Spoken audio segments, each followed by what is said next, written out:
This new and improved roster that Jerome Tang has created should get you excited for this new basketball season. You are Locked On Kansas State, your daily podcast on the Kansas State Wildcats, part of the Locked On Podcast Network, your team every day. Yes, welcome on into Locked On Kansas State, your daily Kansas State Wildcats podcast. I'm your host, Christian Rao, and thank you so much for making Locked On Kansas State your first listen every single day. Welcome back to my everydayers. We're going to talk some men's basketball today. Haven't done it in quite some time, but there's a lot to talk about since the last time we spoke about Jerome Tang and his crew.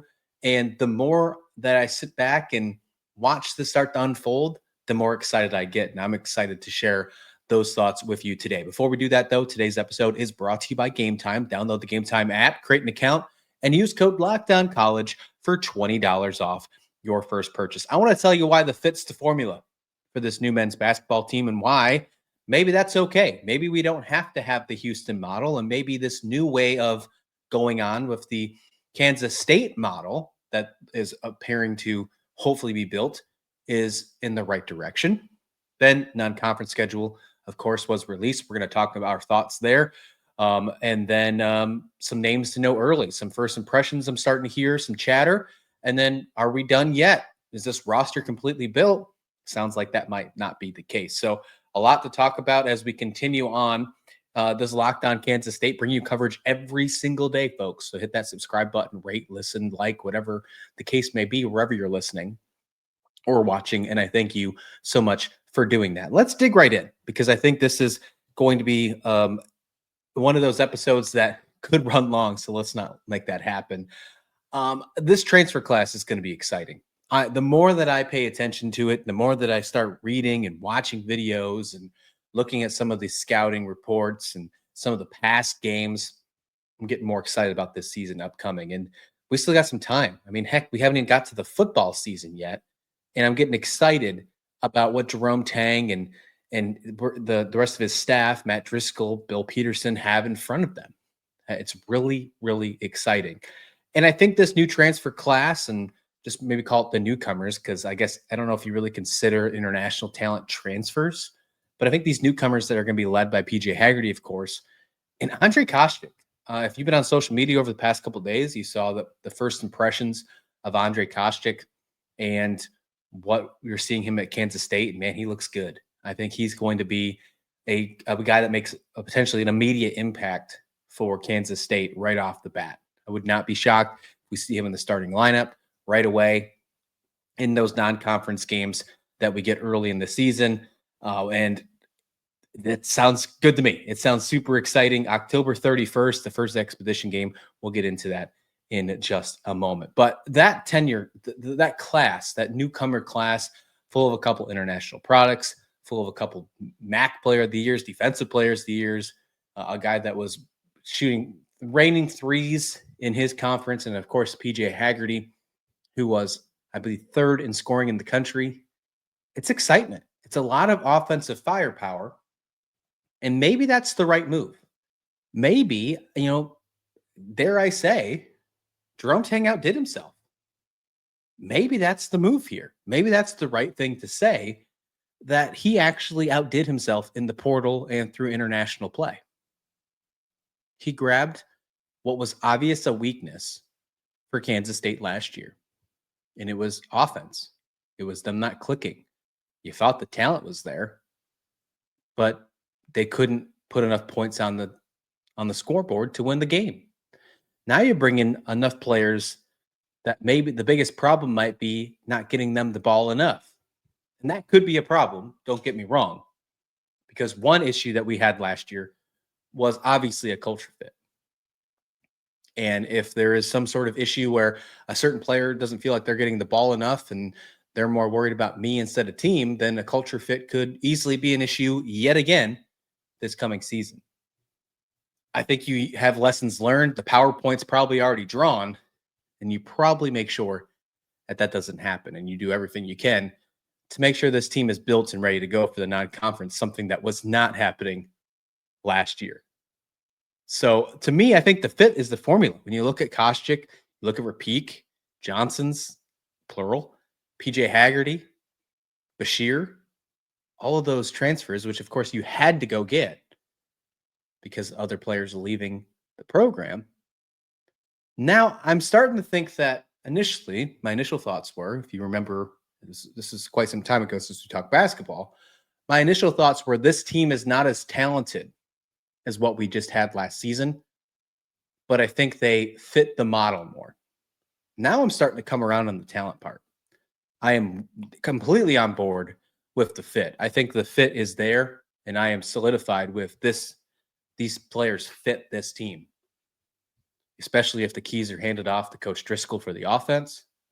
I am super excited for what this team can do and how they fit what we saw from certain coaching from Driscoll at North Florida, from what some of these players did on the court offensively, from the amount of three-pointers that Coach Driscoll averaged just last season, and from how that can translate on a power 4 level. I think the fit is there.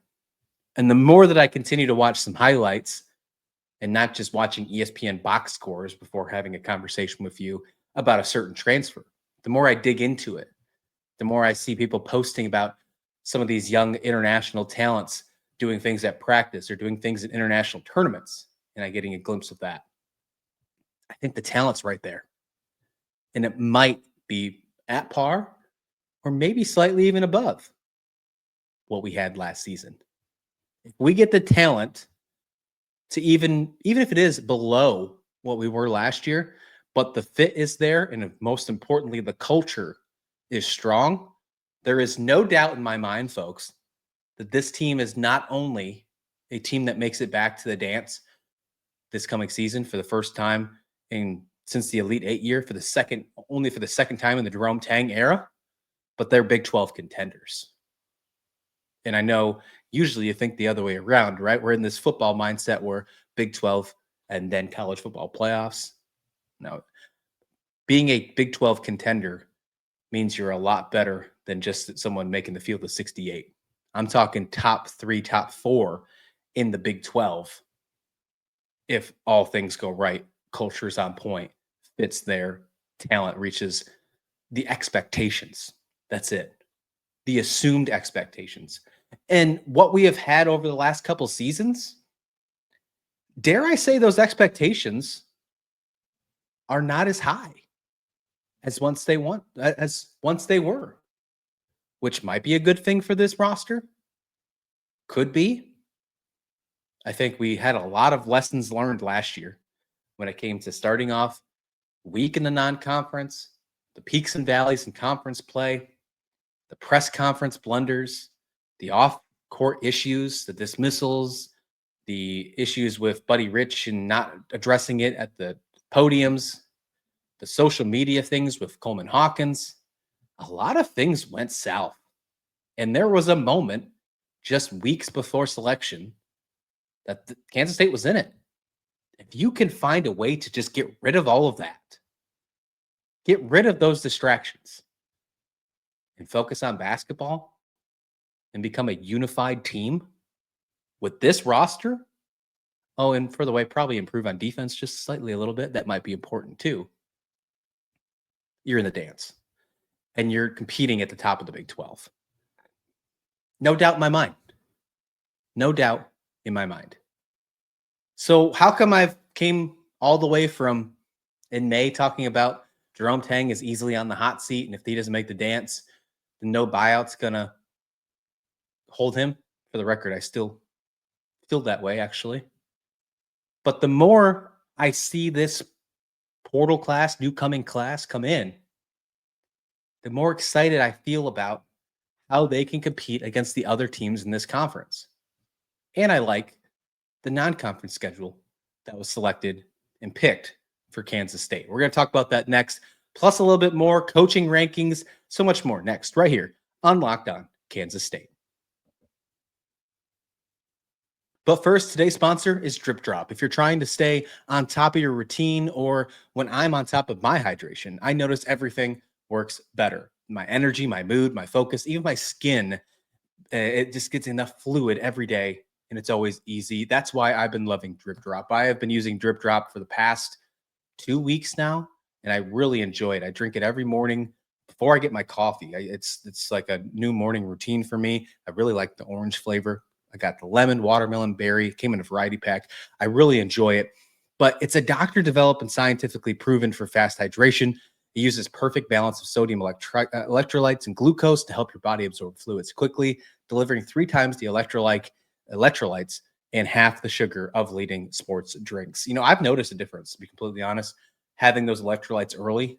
I don't cramp as much when I'm waking out of bed. Like I don't, I'm getting a little older. Get those creaks, I feel like that's maybe helping a little bit with drip drops. So thanks so much for that. Again, my go-to flavor, orange. I know that sounds like a generic flavor, but hear me out. It tastes really good. And the best part about drip drop is that, you get the normal, what it calls for, the amount of water to the powdered drink. You can make that water even higher and you still have a fantastic flavor profile. So right now, Drip Drop is offering Locked On listeners 20% off your first order. Just head to dripdrop.com. Use promo code LockedOnCollege. That's dripdrop.com, promo code LockedOnCollege for 20% off. Stock up now before that heat hits hard. That's Drip Drop. The non-conference schedule has been released for the Kansas State men's basketball team, and I kind of like it. I'm not opposed to this non-conference schedule. At first, I saw a couple of these and I was like, is that enough? Is it enough to be competitive, to get back to the dance, right? To be one of the 68 teams battling for a national championship at the end of the season. And then I kind of took a step back, took a pause, and I reached out to a couple of people, a couple other Kansas State buddies of mine, Joe Tillery for one. Shout out Joe Tillery, doing a great job over on his channel and everything else. And I reached out to him and he kind of brought it back to me, kind of set me back to earth. And he's like, you know what? This is actually a great thing for the men's basketball team. It helps them not fall off like they did in the non-conference. I'm paraphrasing here, but that's basically what he said. And it makes a lot of sense. There's some pretty marquee matchups here. There's also some matchups that you want to consider a tune-up, or you can consider a way to make sure you get right for Big 12 play. All of it, I think, works out pretty well. Let's go through the entire non-conference schedule because I think it's a good one, right? Start off in November here. You do have an exhibition game.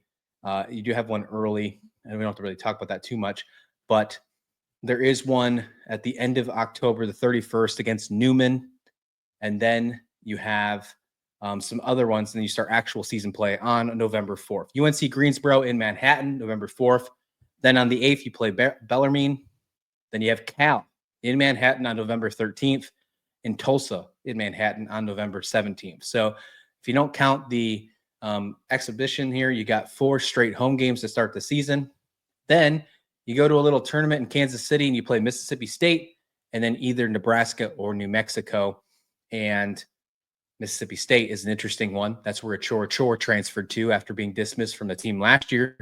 He's now on the SEC team. And according to last year's records, and if you want to look at the net or KenPom, Mississippi State is the hardest non-conference opponent for Kansas State coming up this season. Had a 21-12 record, was 32 in KenPom, 34th in the net. So just barely better than a team we're going to talk about in a minute, but they are considered the toughest team on the schedule for Kansas State non-conference heading into this season based on last year's results. Something just keep in mind in that one. So, and if you want to consider looking at for that second game of the tournament based on last year's results, either Nebraska or New Mexico, you'd rather play Nebraska just based on KenPom and net. They were 61st in the net. New Mexico was 42nd in the net. So Nebraska was not as good as New Mexico was. You might have actually thought the other way around when you're thinking power schools, but that was not the case.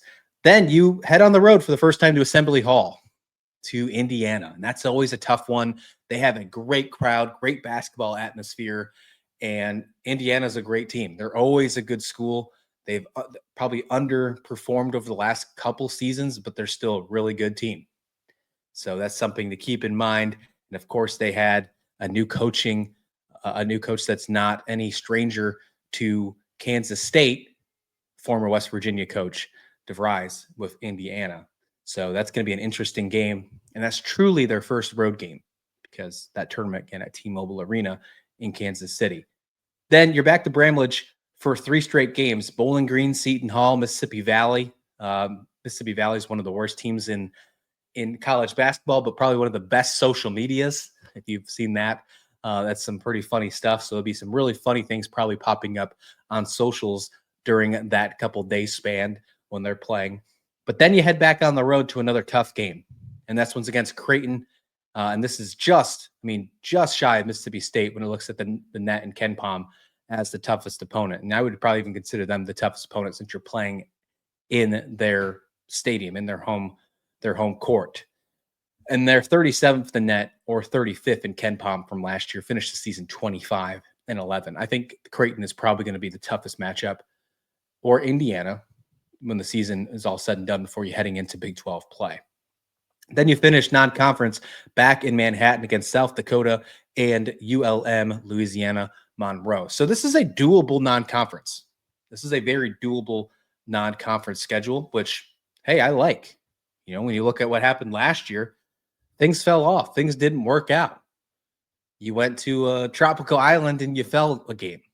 That's not going to happen this year when your only tournament is in Kansas City. Now, I'm not saying that they weren't focused, but there was obviously some things that didn't work right and they weren't ready. When you look at this schedule and you got the first 4 games at home, first 5 if you count the game that doesn't actually count, 5 games before you head on the road for the first time, but that road game is in Kansas City for a tournament. You're really talking about 6 games before you get to Assembly Hall in Indiana. So you can have some good momentum, potentially be 6-0 heading into Assembly Hall. A great feeling. I think worst case scenario here, assuming you lose to all the top teams here, you go 4-0 against your first 4 in Manhattan. Say you fall in the tournament, the first game to Mississippi State, you make up for it in the second game. And then you say you lose to Indiana, but you take care of business back in Manhattan. And then you fall to Creighton, and then you finish business before getting to Big 12 play. I mean, you could still finish the non-conference 10-3. I think that's maybe potentially worst case scenario. Not a bad feeling. 10-3, 9-4, maybe at the worst if you do really bad in that tournament. That feels a lot better than what we were at last year, and kind of gives you a chance, at least a better fighting chance to get into you're getting to the dance if you go 9 and go that 10-3 route. Obviously, one of those wins would mean a lot, a quad 1 win most likely against Mississippi State, Indiana, or Creighton. So just something to keep in mind looking at this new non-conference schedule that pops up starting November 4th. November 4th is basketball. We're close. And I know not as close as football, but man, we're right around the corner for this stuff. The dog days of summer for sports and athletics are over. I mean, tonight we finally get NFL, and then a couple weeks from now we get Kansas State, Iowa State, and Dublin. And then as soon as you know it, it's going to be November, and we're going to be talking college basketball every day like we're doing right now. I think overall I like this schedule. And let me know what you think, the thoughts in the comments description below. What's your guess record on this non-conference schedule? I'm going to say initial reaction, I'm going to say 11-2. I think we can go 11-2 with this talent on this team. Am I too high? Let me know. I want to hear your thoughts on this one. All right. What's your thoughts on the roster so far and what's left and who's impressing? Heard some things across social media, and we should probably talk about that. Some things that are being impressing. It might not be the name that you are expecting. We'll finish this episode up right here on Locked On Kansas State.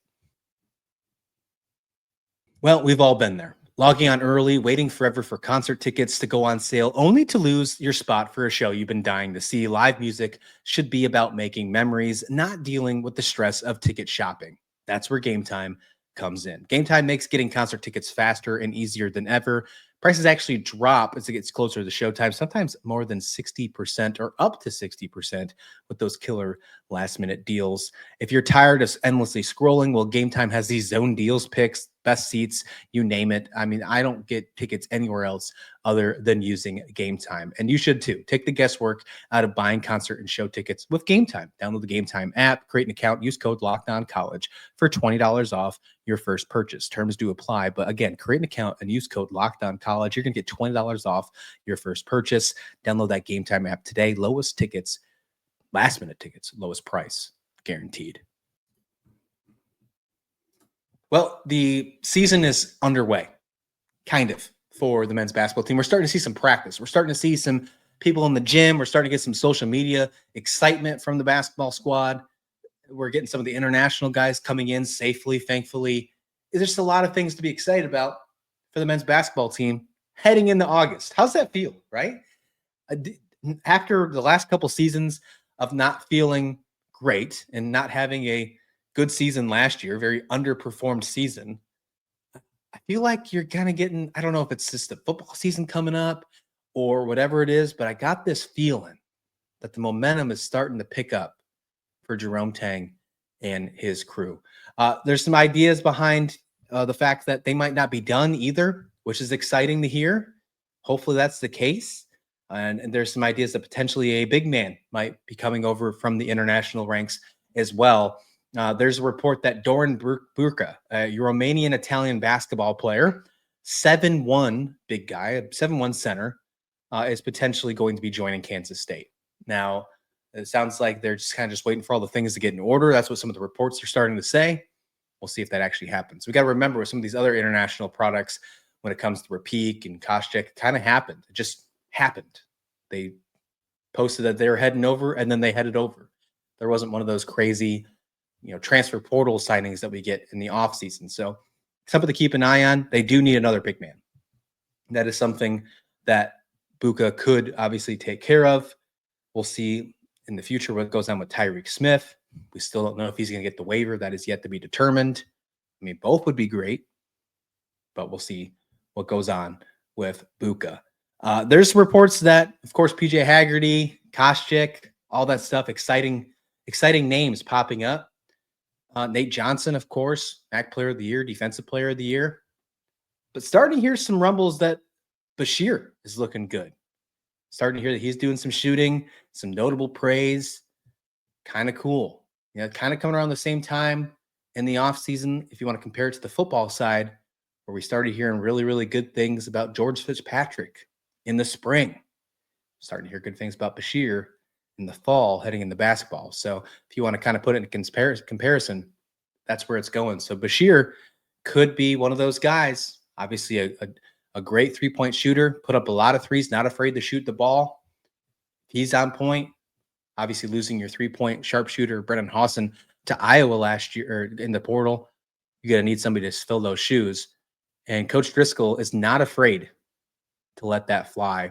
North Florida averaged over 13 three-point attempts last season. So I'm really excited for this season, folks. I think we're going to talk a little bit more basketball because there's a lot more to talk about when it comes up. Now we're getting into it.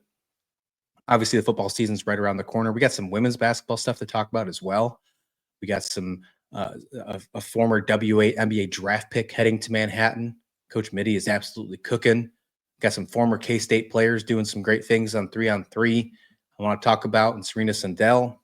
So many great things happening with Kansas State that we got to make sure we have you covered right here on Locked On Kansas State every single day. We're not going anywhere. Come out back here on Friday for Farmageddon Friday. Later on today, Big 12 squad's going to be on the feeds. You can check that out as well.